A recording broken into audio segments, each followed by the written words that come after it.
পশুর হাটে ও পরিবহন সেক্টরে কোনো ধরনের চাঁদাবাজকে ছাড় দেয়া হবে না বলে হুঁশিয়ারি দিয়েছেন পুলিশের মহাপরিদর্শক চৌধুরী আব্দুল আল মামুন।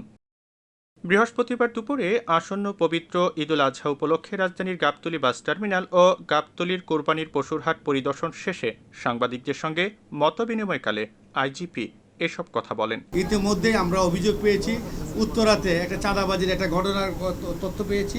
সাথে সাথে আমাদের সদস্যরা গিয়েছে, 6 জনকে অ্যারেস্ট করা হয়েছে, চাঁদাবাজির মামলা নেওয়া হয়েছে। আমরা কাউকে ছাড় দেব না।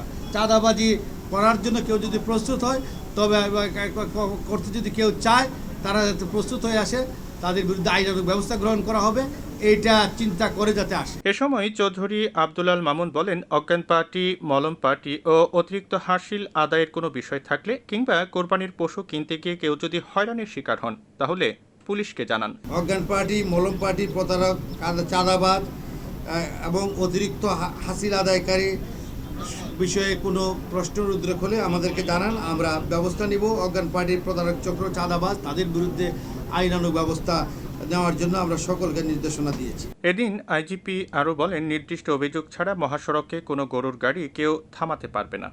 এ ব্যাপারে হাইওয়ে পুলিশ সহ পুলিশের সব ইউনিটকে নির্দেশনা দেওয়া হয়েছে, তারা সজাগ রয়েছে। যদি কেউ এই বিষয়ে নমনীয়তা প্রদর্শন করে আমাদেরকে জানান, তাদের বিরুদ্ধে ব্যবস্থা।